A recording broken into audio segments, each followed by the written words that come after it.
tuned to Guess Who's Coming to Kansas City, and we have a very special guest on the show this afternoon, and he's up in Arizona, so we're going west, gentlemen, and his name is Bobby Benson. He is an accomplished person, I'm told. He runs X amount of company, let me get this right, but he's also a former Marine. That means he was part of the Navy, okay? Oh, Mr. Benson, good afternoon. Good afternoon. Okay, what we want to do... We were the Marine Corps, and, I'm part of the Navy, but we were the men's department. Yeah, what they say, you got jokes, okay? Anyway, how's the weather in Arizona? It is bright and sunny and hot. Okay, and what part of Arizona, are you actually in Phoenix, or what part of Arizona are you in? I am a little northwest of Phoenix, which puts me in Peoria, Arizona. Okay. Well, what I want to do, we got a very dynamic show, and we hope that the people are listening. But what we want to do, we want to take a look at Bobby Benson. It's my understanding you wear mutual hats, 4 or 5 at the same time. And when we spoke last, you said you work a minimum of 12 hours Monday through Friday, and I was lucky to catch you on the weekend. And today is the weekend. So tell us about Bobby, what you do, how you got into it, and we'll go from there. All right. Well, a little bit about Bobby Benson. Well, the reason why I'm frequently so busy is I'm a nationally ranked volleyball coach for girls volleyball, ages 15 and 16. I am also the Vice President of Infrastructure, Architecture, and Engineering at Western Alliance Bank. So that is my field of control is to be responsible for all technology and information security for a $55 billion bank. Then in addition to that, I also am an accomplished musician. I've stepped away from being in the limelight, so now I'm behind the scenes with my company, Music and Mischief Media. And so I'm producing a lot of hip-hop, R&B music, and I work to help promote a lot of new artists that are moving from the unknown into notoriety. I'm not an actual record label in that sense. I'm just kind of someone who coaches and mentors new recording artists to get them ready for the industry so that they don't get out there and get taken advantage of. And then beyond that, I'm also a family man. I have a family of 6 that I take care of. I've got 2 boys, 2 girls, and a beautiful wife named Tiffany. Okay, I haven't had the pleasure of meeting her as of yet. And I remember when you was in Kansas City for a Yuma conference a few years ago, and we really enjoyed you, and I had permission to get back in touch with you by your mother. That you said you, Bobby Benson. Before we get him, your sister, whom I haven't had the pleasure to meet yet. Yes. Berdina Snow. Formerly Miss Benson, but Berdina Snow. Okay. I understand she went on a worldwide tour or something, or to the Mediterranean side of the world, the Atlantic side of the world. Yeah, so my daughter, not my daughter, but my niece and my sister and some of the other women in the family just returned from a European vacation where they toured all of the, the old sources of knowledge and scholarship, where all the studying got done. Of course, they had some of the landmarks, some of the tourist traps, but they were really out there just doing an educational journey, figuring out, how did the base of language in Latin countries begin, and things of that nature. It was a really good thing for them. Okay, and they all enjoyed themselves. I'm hoping, or did they? Came or back did they not? smiles and sunshine. Okay. Well, the real Bobby Benson, I've heard so much about you, and we'll have the pleasure of meeting. And when you was in Kansas City a few years ago, and I know we extended that invitation for you to be back here in September, but just tell us about the different things that I wanted to say look at Bobby Benson, and maybe you have covered a lot of the areas. And where did you get your academia from? Oh, okay. So I have a bachelor's degree in information systems technology with a minor in e-business. And then I moved on to Grand Canyon University here in Phoenix, D1 College. That's where I got my master's degree in business administration with a focus on financial systems, basically a master's degree in banking. My education also extends to a myriad of other things. When I was in the Marine Corps, I learned to micro-miniature solder to NASA specs. Of course, I went through the basic computer electronics courses and all those different things that really built my basis for what I use in my day-to-day business as well as technology life. You know, speaking of that, and I know your culture and things like that, are there many other people of color in that same area you're in? But you said you got your doctorate, you got your master's. When did you have time to have all this family? Well, spending time with the family is definitely... After today's interview, I'll be spending some time. Today is Miss Barbara Jean, my mother's birthday, so I'll be spending time with Mom. Yep, it's her birthday. Did you try to get her connect us with us? She is on her way over to my home, so she should be pulling up here within the next 30 minutes or so. Okay, well, I can say officially happy birthday to her. Okay. I'll certainly make sure that I can make that happen. Okay, well, I have some other people. We are on the internet. We're on YouTube or Facebook, Apple TV, Smart, and iPhone, and we're on 5 podcasters that cover 5 countries in the world, basically on the Central America and over in Europe. And if I can, our other hosts, and I give them an opportunity to be in the pleasure of your company now, they might want to ask you something. Absolutely. Howard? Scott? I've been having the pleasure of listening so far, and he sounds like a fascinating gentleman. Or you sound like a fascinating gentleman. Excuse me, I'm behind the board here, so I have no questions as of now. Scott is our engineer. Okay, so you got a sound engineer there working the boards for you. Right. It's Howard. Is he tuned in? Does he wake up yet?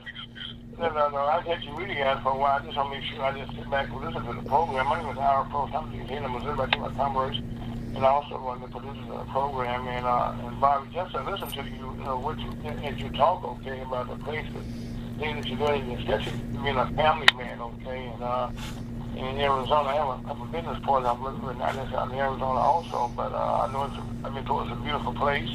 The weather's always nice and hot, and that you got a lot going on out there. Yeah, we certainly do. Arizona is a beautiful place. Right about now is the hot season, where most folks don't want to come at this time, and we always say that this is the weather that we use to run off people who ain't built right. But so right now we're probably sitting at about 111. Get up to 122, 123 when it gets super hot. But, that's what air conditioners and staying inside are for. You just make sure you drink a lot of water. But when you look out in your backyard, everything is green and beautiful because, we just do a lot of water discipline, and we water our grass at the right times of the day, and we grow the right trees. Right now I'm sitting out on my back patio during this interview, and I'm looking out at, all the different fruit trees and berry bushes and all that other stuff because I am, my wife likes to tease me. She says I live my life like I'm a doomsday prepper. But, I just make sure that I've got all of my food that if I really needed to, I could feed my family right out of my backyard. So, I've got a garden that's going with all my fresh veggies. I've got fruit trees that are planted so that every season of the year there's a different tree coming into ripeness. So we've always got something that we can eat. Okay, that's a mouthful. Recently, what about the Supreme Court justice? The last 2 things they've been dealing with.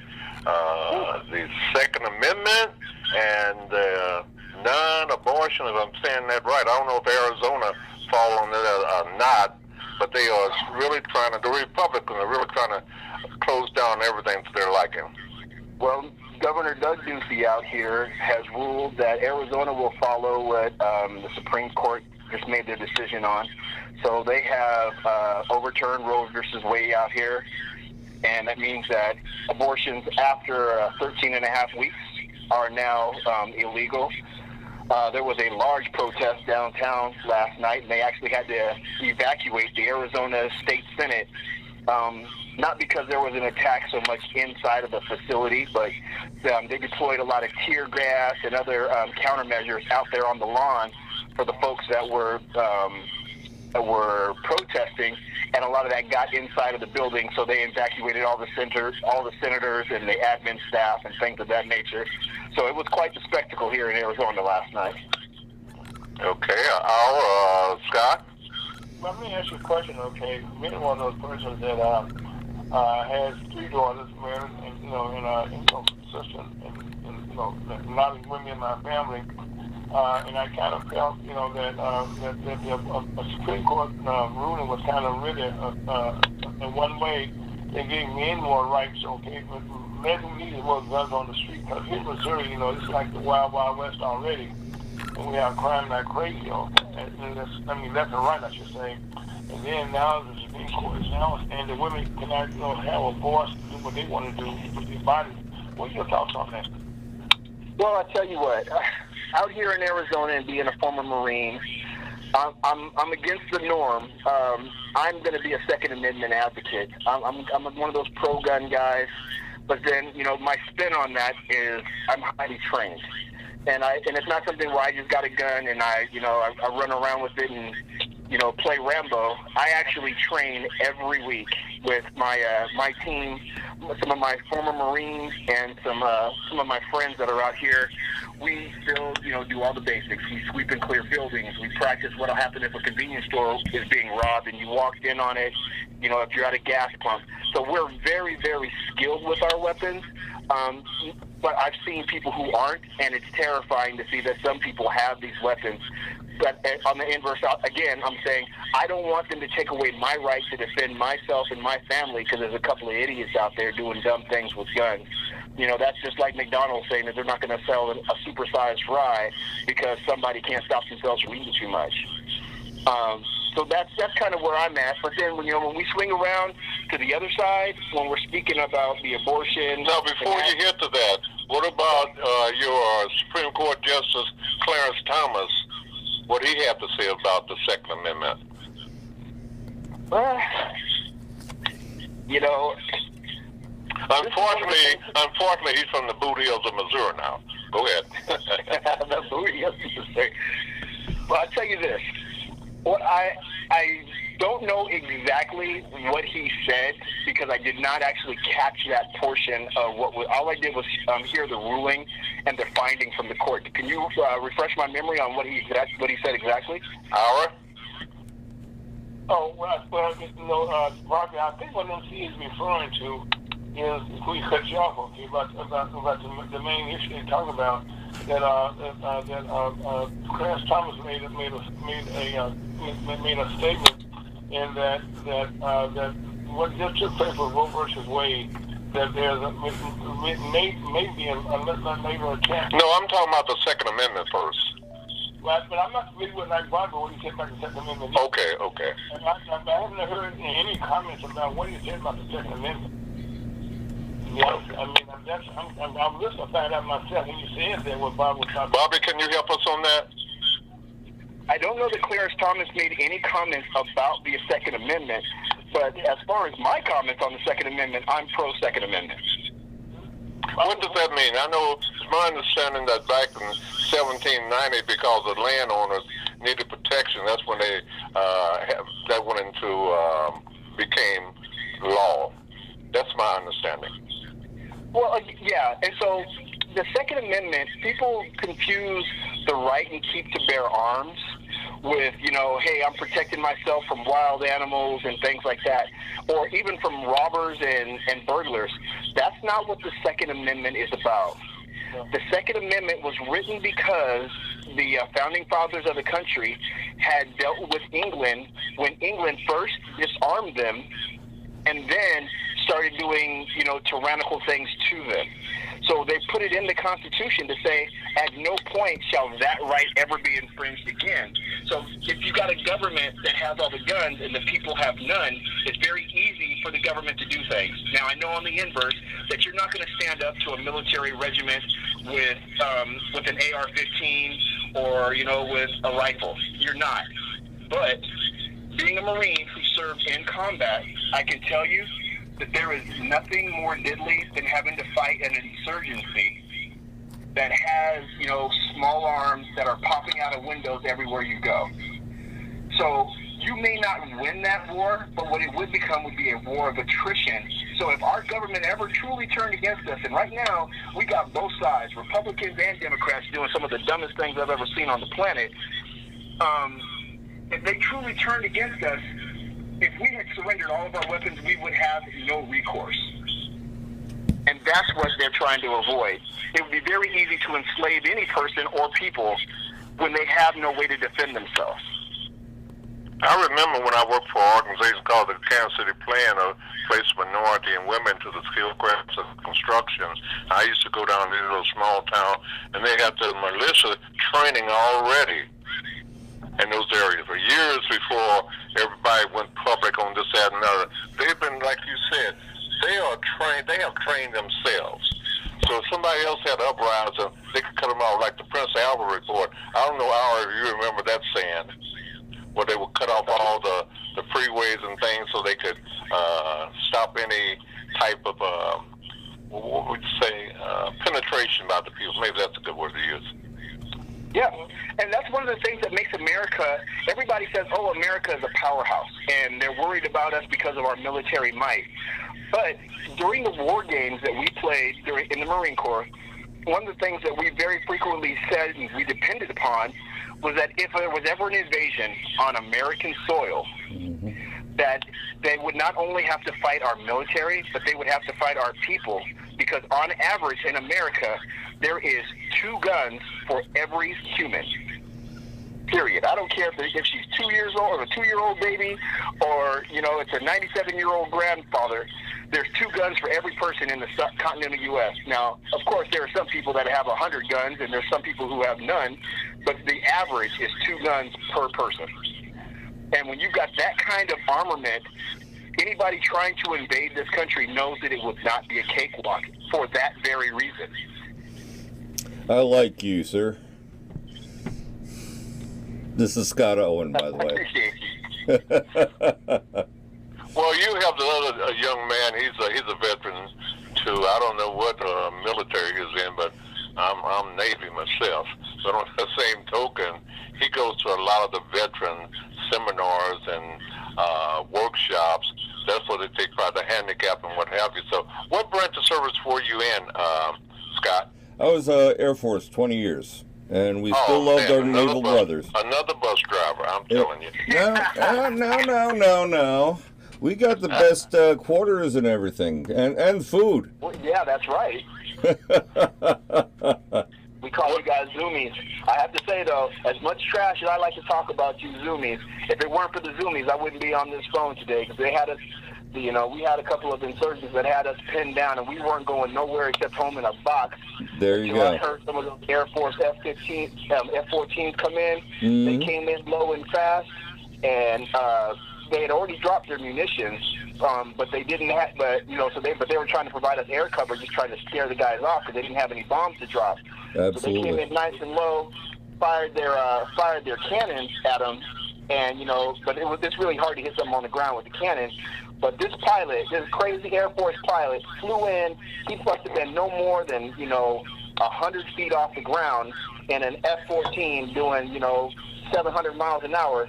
Got right over the top of that enemy, pulled up on his throttle, and flew straight up. And all that jet wash just cooked all those guys on the ground, less than 200 yards away from us. And then he shot straight up into the sky, and that was enough to break their resolve. And that's what allowed us to get out of that area. So speaking of Arizona, when I went through there on this, what you call the type of trains or whatever they call that area where they said that we had aliens there, that the Air Force trapped them in a mountain or some secret place. Have you heard anything about that? They said the Air Force is the one that normally... That's in New Mexico. Oh, in New Mexico, okay. I went through there too, but but they were saying that the Air Force was the one that actually captured these so-called what's called outer space people. The Guardians. I actually hadn't heard about that, but you know, it makes sense because the Air Force is the scientific branch. They'd be the ones that would handle that kind of stuff. Well, they call the Space Force people Guardians nowadays. I have not had any run-ins or any experience with the Space Force yet, so that's all new to me. Anything I told you would just be opinion and mystery. Well, I think they just had their first graduating boot camp this last week. Oh, okay. If you just tune in, you listen to a very special broadcast, and we're talking to Mr. Bobby Benson in Arizona, and we got Mr. Scott Owens and Mr. Our folks. They're in St. Louis, and I'm in the largest city in Missouri, Kansas City. And the show is Guess Who's Coming to Kansas City, but we have some special guests on here, and I'm hoping for the arrival of Mr. Benson's mother, so I can say happy birthday to her. And I know that she'll come in, and she is a nurse practitioner to the extreme.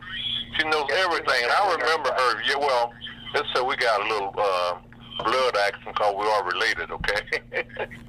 But this is an eye-opening thing. Now, I know you're not saying anything because you doesn't have that military training or anything like that, or been in the military. But we welcome your comments. No. I was just you cut Bobby off, okay? But I want to hear more about this action with the Air Force, because that was a heck of a experience you just described, Bobby, for the Air Force. And that's something I never heard of before, how that could take place. And really, I find it like that. And being an airplane enthusiast, okay, especially the Air Force and shit like that, but that was, and I just heard different things what the plane can do. But that just was very, very enlightening for my end. Okay, I yield to you to go ahead and continue, Mr. Benson. Oh, well, I'm pretty good on that. Well, Miss Barbara Jean Benson just walked into my house, and I've got a house full of folks that are just running their mouth a whole lot. So what I'm going to do is let them settle down a bit before I try to put on this radio interview, because they talking more than would make sense for us right now. So at least you got 3 or 4 listeners, huh? Okay, Scott, he's kind of defending you. We used to call the people in the Air Force because they dress like bus drivers. That's why we call them. We had bus the drivers, hat. okay? Yeah, when I first got out of basic training, I was called a bus driver by somebody in Chicago. So yeah, I know. But no, despite public opinion, we did not take our mothers to basic training. We don't get nap time, stuff like, things like that. Well, hold on now. Let's not go getting too carried away, because I'm pretty sure that I remember some of these Air Force guys taking naps in the middle of combat. What was your rank in the Air Force, Mr. Owens? I was an E6 at the end. Let's see here. Technical sergeant. So I was just a doobie. Okay. Well, that's good. This is a special broadcast that was brought for your listening pleasure, and we want the whole world to tune in. Someone saying something now? Yeah, Bobby, what was your rank in the Marines? I got out of the Marine Corps as an E4 corporal. Okay, now let me ask you a question. Exactly where were you involved at you experienced your heroic, a contribution? Where were you located when that took place? I actually can't tell you. And I know how silly that sounds, but I actually can't. He'd have to kill you, Ira. No, I want to live. Not just trying to fear expansion, okay? Especially being enthusiastic, okay, about the power of the airplanes, and what the F-15 can do and what they cannot do, which is very little. But to hear that described, okay, about that being an extra weapon that they had built in, which was part of just them, taking off close to the ground and going up or something. Because I live right here by the airport here in St. Louis, Missouri. And I'm watching them, some of them take off. They shoot them in the action and things like that, And yep. They see them just, take off. And also you look up, they pull the stick back, and all of a sudden they gone. Yep. I mean, whoever that pilot was, I never got a chance to meet him and shake his or her hand. But I tell you what, that was some first-rate flying, without question. He sure knew how to use his tools, didn't he? Yep. And they may want to call him, let him know the bus ride, whatever, but like, hey, he's about to drive that bus. Yeah, I love that bus, boy. Let me get on that bus any day of the week. Well, you're welcome, sailor. Or Marine, I'm sorry. Hey, what they tell us, Scott, all the time, thank you for your service. Well, you're worth it. I appreciate it. Has Mother Benson entered the room yet? She is in the house right now. They are still in their gibber-jabber. Let me see if I can't calm the world down in there. Yeah, just snatch her, and I'll take the blame. All right. Use my military presence to quiet all these kids. Stand by. Okay. I always see how much you have. You can learn when you're talking to a special Sagittarian on this end. Okay. I'm a learner. You know, I'm a lifelong learner. You know. Okay. Hello. Yes. Is this the Barbara Jean Benson? Yes. Happy birthday, honey. This is MC. How you doing, baby boy? All right. And your son, the one you've been so braggadocious about, he's setting the world on fire. Oh, wow. That's so good to hear that we got family still adding. Wow, that's so good. A gentleman, Miss Barbara Jean Benson, is Bobby's mother. And she's been around. She's a Richardson hour. This is Bernice's daughter. So, but all of them will be coming to Kansas City in September. But we got Bobby on the line with us, and I understand he got a house full. I understand he don't have to go to the grocery store or to the fruit market. It's right there, like on his patio. Right. What are you? How are you doing? You doing okay? Barbara Jean. Oh, I know this is your birthday, okay? And I'm very happy that you are my elder, and I appreciate you and respect you. Well, good. The only person older than me is Dorothy Grace. Yes. Yes, you know, and I have to give you her number. Hopefully she'll accompany us in Kansas City, but just give our is from around Louisiana. Give about the Richardson as you know it in Richardson, Texas, and Arkansas, and what have you. Richardson, Texas, and White, Texas. Because the White was mother's side of the family. My mother's mother, they were the Whites down out of Texas. Okay. Yeah. Well, first of all, happy birthday to you. My name is Ira Folk, and I'm happy if you have many more birthdays. Exactly where in Texas is White, Texas located at? Wow. Well, some say Bonham, Texas, near Arlington, outside of Dallas. Uh-huh.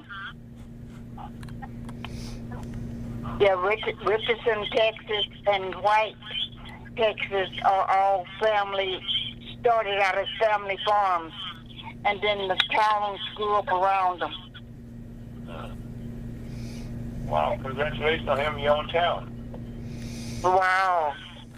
That was because the families were so large they had to have their own space.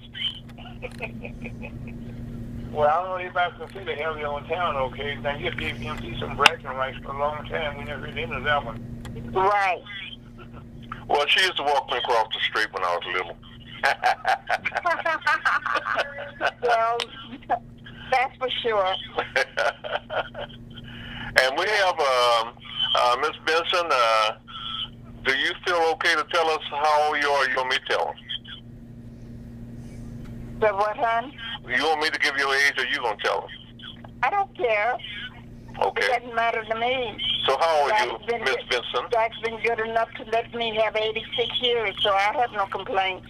Okay. There you go. last time, I don't know, we won't ask him, but we had a young lady's birthday we celebrated last month, and then Mr. Scott Owen was trying to sing happy birthday. Go ahead and do your rendition, Scott, to Miss Barbara Dean Happy birthday to you. Happy birthday to you. Happy birthday, Miss Benson. Happy birthday to you. There you go. I think he's been practicing since he's attempted that song about a month ago. Wow. So I'm glad that you was on your way and was able to talk to you. I've been thinking about you a great deal with us. That's common among us, Richardson descendants, what have you. Right. You know, a lot of people was questioning. They never heard of Ketcher, Arkansas. Well, that's because that was not something that was talked about very much among the family, except the older ones that had to run that night.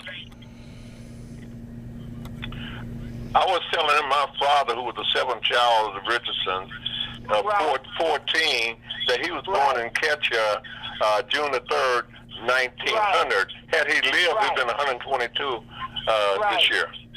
Right. Because Mama would have been 105 or 106, I think. Okay. Her in Geneva. Yeah. We got quite a clan, you gentlemen, all over the country. Right. Well, Mother was the oldest surviving girl in the family. Okay. Mhm. I hope we don't leave the rest of y'all speechless, but you can join us in our conversation. This is a family conversation, okay? I'm just excited to hear you talking to someone, you know, that knows your history. And that you guys grew up together, you know, and had a great family. And then a lot of you talked about right now about your family. I mean, that's another part, you know, people talking about, you know, about they had to, you know, they leave there running and stuff. It's a story that never was told before. There's a lot of us. Yeah. And now what did you do? Because there was 21 or 22 in Mama's family alone, you know, Ernest and them. Yeah. 21, that's a lot of kids. And the other family that was married is the Coggs, both our and They're Scott. also a big family. And these were 2 and 3 generations of big families. The Coggs, the Richardsons, and The Fergusons and the Fergusons. See how well us young people remember that stuff. Wow. Yeah, 'cause Mama only had 2 kids and adopted one, but everybody else had pretty big families. When it came down to the Mama's sisters and brothers, most of them did not have big families except Uncle Nathaniel. Right. Now, who was your mother's mother? Her name was Effie. She was Effie White. Okay. Bobby, we want to squeeze you out because we want your valuable information. Yeah. She was Grandpa Ernest's first wife. Okay. And that was your mother's mother? Okay. Yeah. Bobby, it's okay. Your mother will let you talk. She's not going to smack you in the middle of next week. Go ahead and talk. Wow. Well, let me ask you a question. How many children did you have? I only had 2. Okay. And let's see, my brother had 2 or 3, and that's kind of basically the size of Mother's family. Mama didn't have a lot of kids, and their kids didn't have a lot of kids. Okay. Well, I'm glad that she had you, and I'm glad to have you reaching another birthday. That was a very exciting thing to be a part of, and I appreciate it. No kidding. Yes, it is. Yes, ma'am. And I'm happy to say it. It's just to be able to speak to you. It's an honor and a pleasure.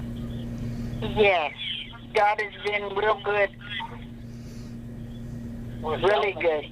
Talking to your son Bobby, okay, seeing what the thing that he's doing now, that's very commendable to, you raised a great man there. Right. He's doing quite well, and my daughter just got back in from being in Europe. Okay. Yeah, she was all over Europe for the month of June and in May. Oh, wow. Yeah. Now, that is qualification. Yes. That's qualification.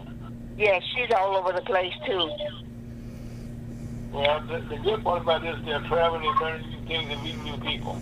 Yes. Yes. So, what are you doing for your birthday, Mrs. Benson? Oh, Mr. Benson's got things all over here. It's going to turn real ethnic with all the food that they got over here.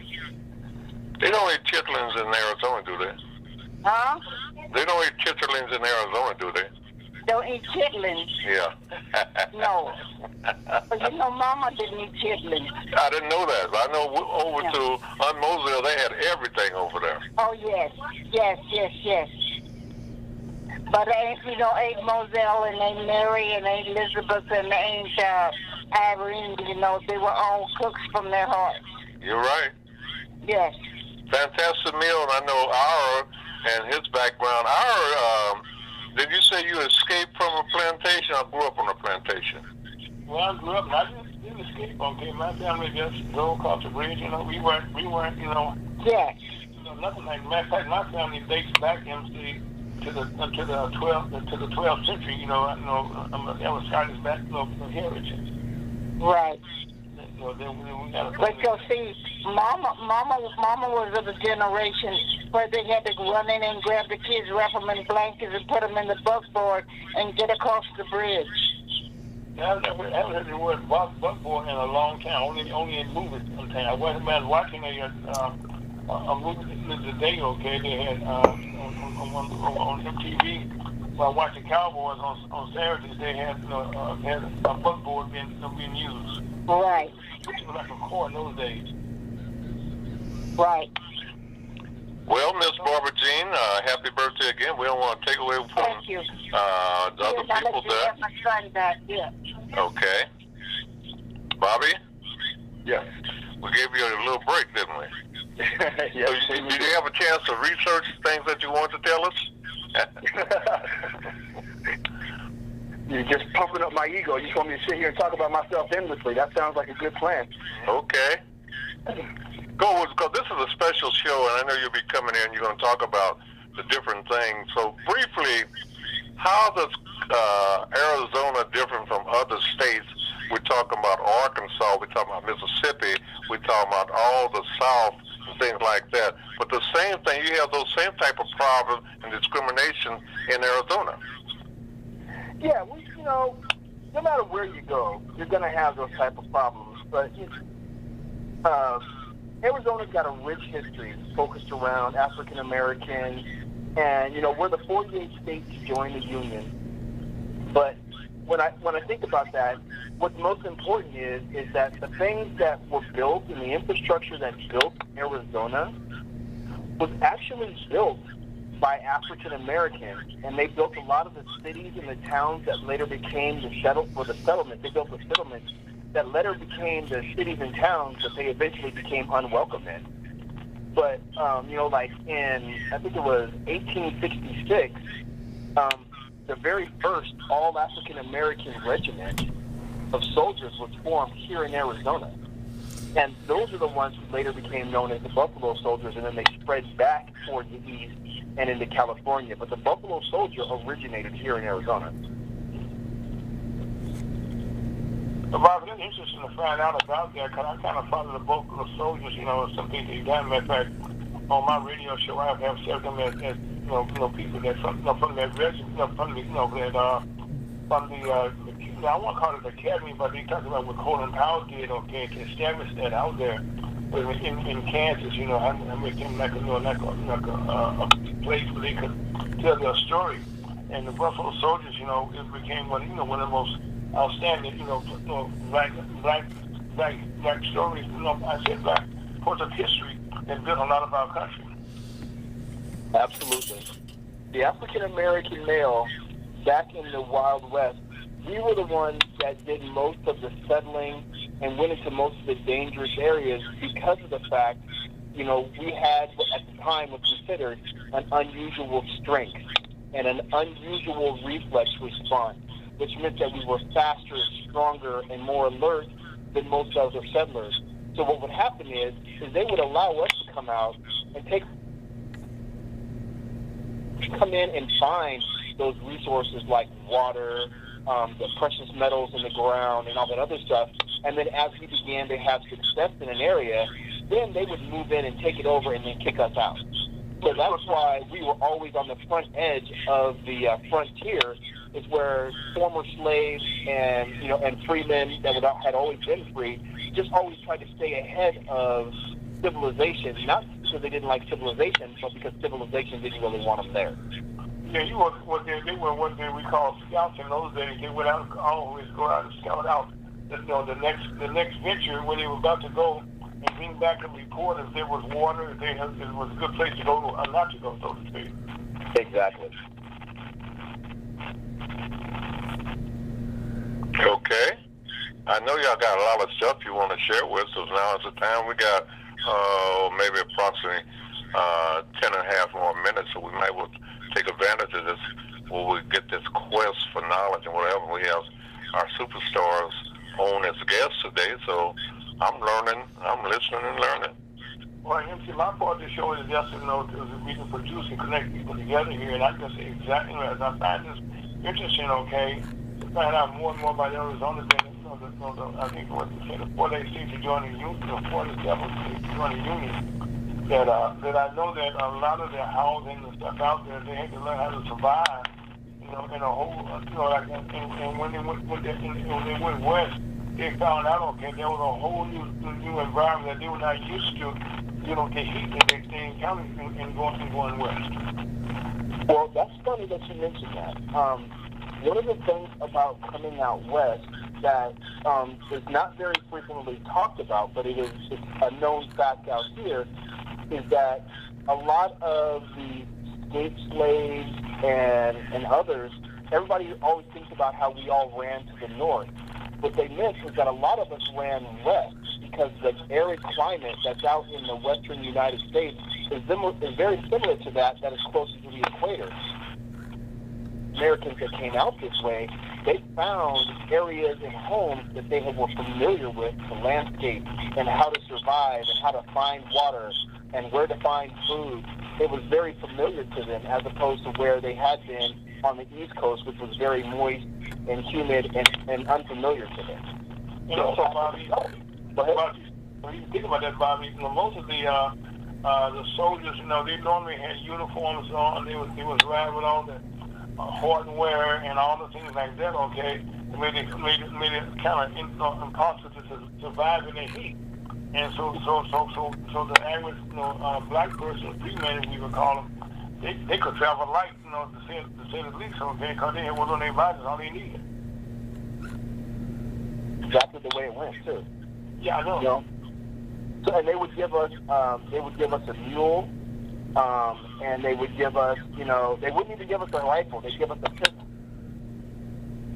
Get a pistol with 6 shots in it, and send them out on a 14 to 30-day trek to go out and report and map.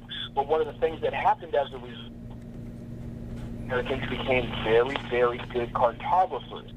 They understood how to map and how to, draw out the topography of the land and how to identify resources. So what you'll see out here in Arizona specifically, we have a city that's known as Young Arizona. Okay, it's way up in our mountain area, but it's in a valley. So in order to get there, you climb up to about 6,000 square feet. I mean, the 6,000 feet in elevation, and then we drop back down to about 5,000. Below 5,000. That entire valley is the largest water aquifer in the state of Arizona. Well, when they brought all of those African American scouts and things through, what happened is a couple of them got together and said, "We're not going to tell anybody about this area." And they sent them all down into the Valley of Phoenix. It was much harder to get things done, and they sent everybody down and around. So if you go to Young, Arizona, to this day, it still only has a population of about 663 people. They live a very fundamentalist lifestyle to where, everybody's growing their own food, they're raising animals. There's one high school, one elementary school, very small townish, but it has a huge African American population. And what happens is a lot of the kids grow up and there's nothing for them to do, so they get up and they leave and they go off to school and they don't come back. But when I discovered that place, it's one of the best places to grow grapes and other produce. So I went up there after I got out of the Marine Corps, and I had some spare money from bonuses and things that they had given me. We bought 40 acres out there. So I've got a 40-acre ranch/farm up in Young, Arizona. And while I was out there doing all this stuff, I was just talking to a lot of the community, and I've got a unique benefit that they don't have. I'm working and living in the city, making city wages, but I own property up there. So what I'm able to do is I can take a sum of my paycheck, take it up there, and build out infrastructure, and build out a farm, and really be able to pour money into that economy up there. And as a result, what we did was we got a grant through the federal government, and the federal government came in and said, well, since you're going to be out there and putting these resources in so that the high school students and the elementary school students can have what they call the 4-H club, which they learn how to take care of animals and all that other stuff. Because I did that, they gave me a free Mahindra tractor, which was almost $400,000. And so the Mahindra tractor, it's what allows them to till the ground and to just prepare large acreages of farmland for food. Okay. Well, they gave us one of those for free as a grant. And the teachers at the school out there wrote all the proposals and everything. But I was able to really benefit from it because the grant came in my name. I became the owner of a $400,000 piece of equipment, free and clear, and I didn't put any money into it. And what happened is those high school kids, they're out there working my 40 acres, growing all of the fresh produce for the city of Young. So all that stuff that they normally have to pay extra money because nobody wants to drive a Mack truck up those steep mountain hills to get into this little area to deliver these small portions. But because they were able to get these large, this 40 acres that I purchased, and the kids are up there growing all of their own food, they produce lettuce, cucumbers, tomatoes, cilantro, squash, cantaloupe, watermelon, just depending upon the season. And, of course, we've got about 200 chickens and 30 head of cattle all on this land out here. And so they've learned how to care for animals, butcher animals, how to do soil preparation. And each year, the government is giving me grant money, and I pour it in these communities. And anything that the families up there don't eat, we take it, we sell it. I take my percentage of the profits, and then I take the rest of the profits and we put it back into the city, building out new infrastructure. And when I first got out there, Young, Arizona had a population of 342. We're now up to 687. So the city is growing from just somebody being able to pour money into their infrastructure. And that makes me very proud to be able to say that I did that. Well, you should be proud because really, you kind of actually showed some new generations. That's my hope, and so what I'm doing is because of all of my background in technology, there's a lot of kids that leave Young, Arizona because there's either no jobs or, there's nothing to do up there. So, but one of the great things that they have is the federal government. They brought in these high-speed telephony lines because it's cheaper for them to put in fiber than it was for them to run copper. So they put in the fiber up there, and they've got blazing. So me and two of my friends down here in Phoenix, We go up to Young once every 2 weekends, and we spend that time up there, and we are educating the youth up there on how to be A-plus certified computer repair technicians, Network Plus, and the Security Plus certification. And my plan is to take an old building that they have up there, renovate it, and turn it into a call center. And then we'll be able to work with some of the larger call centers like the Assurions and those other ones, and they'll be able to route some of their overflow calls to that area. I'll be able to pay those kids there the kind of wages that they would have been making working in the city, but living in Young, which is going to raise their ability to buy new things. It means that people are going to be able to afford new cars. They're going to be able to do nice renovations on their homes and all of that stuff in that area, just because now we're bringing that money in and we're bringing technology into that small city. You know, Bobby, one of the things I'm part in Arizona, using technology also, and I would like to have you collaborate, because one thing we're doing in Missouri is a high-tech solution where that you be put in there for the people in the place called Haytown, Missouri. And you've done something similar that we're doing here, so we go out there to collaborate, because we have the same idea, is to train those people from that village there, or that town there, how to go out, and they can also work from home as a call center, as you said, and live where they live at and work where they work at, in their home, right at home. Absolutely. And there's nothing better than increasing the population of African American youth who are technologically savvy tech jobs. We have kids, we have some young men coming over from India and going to our colleges and getting these degrees and then coming in and doing these jobs. There's no reason why we shouldn't be able to do the same thing with our African American youth. Mr. Richardson, I hate to say this, but we're about 4 minutes from 6. Yeah, well, we can get ready to wrap this show up. Very important show, and I'll call you back. I need some more information from you, Mr. Benson. But on the same token, he said 4 minutes. That's our timekeeper, and he's in the Air Force, so he might swoop one of them planes down to stop us. We are the tech guys. We all need those we all need to take guys, otherwise because people get carried away with time, you know. And matter of fact, Bobby, I'm excited to have met you. It won't be the last time that we communicate with each other, I can assure you. I'm very excited. If I can come out there and help y'all do some of the things that we're doing out here in Phoenix and up in Young, Arizona, I would love to be able to say that I helped you that in multiple states. Well, right now, the idea that we're doing in Haytown, Missouri is just kind of is a experimental. It's a experiment in 5G technology in the rural communities, okay? And that's something that is called a rural community. And you actually got it on the ground and working. So rather than trying to remake the wheel, I can follow your lead. I'm not proud. I have no problem being a good follower also. Excellent. Let's do something together.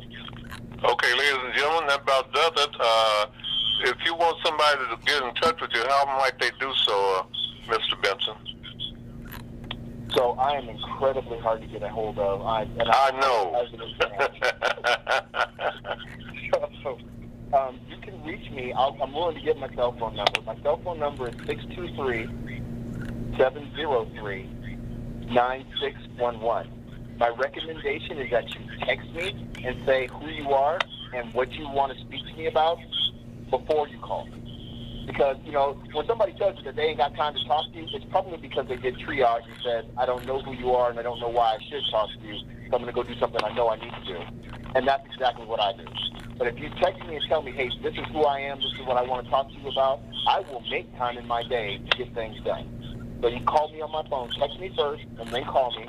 My email address is bbenson@westernalliancebank.com. That's my business email, and I'm giving that to y'all because this is business. So y'all reach out to me, and I'll see that email come in. Well, I don't have a pen and paper, but I'm going to call you back in a half hour, and hopefully I give you the right verbiage. You'll pick up the phone. I know you're calling in. See, I'm going to hear it. Well, and Scott, do you have any closing words, Air Force guy? FergusonUSAHotTalkRadio.com. You can reach me there. And, okay, Aura, this show, can you email that to Bobby? No, but I can text it to him. Oh, okay. Would you, is that okay with you, Mr. Benson? Yes, it is. Okay. Well, this has been a great show, and I look forward to seeing you guys soon. Bobby, I'll see you in September, but I'll call you back not too long so we can get some other things going. But I want to thank everybody for listening, and like Arizona, I don't know how they stand that humidity out there, but I guess it's okay. There ain't no humidity out here. It takes off in the morning. Okay. That's right. You're 2 hours behind us, aren't you? Yeah. Oh, yeah, okay. That's the good part about it. Okay. So that Mrs. Scott Owens don't jump us, and we're going over time. Thanks to everybody who tuned in and listened to the show. And remember to go to FergusonUSAHotTalkRadio.com, and you can hear more of this no-nonsense type of verbiage. Thank you very much. Life is good and peace be safe. Bye-bye.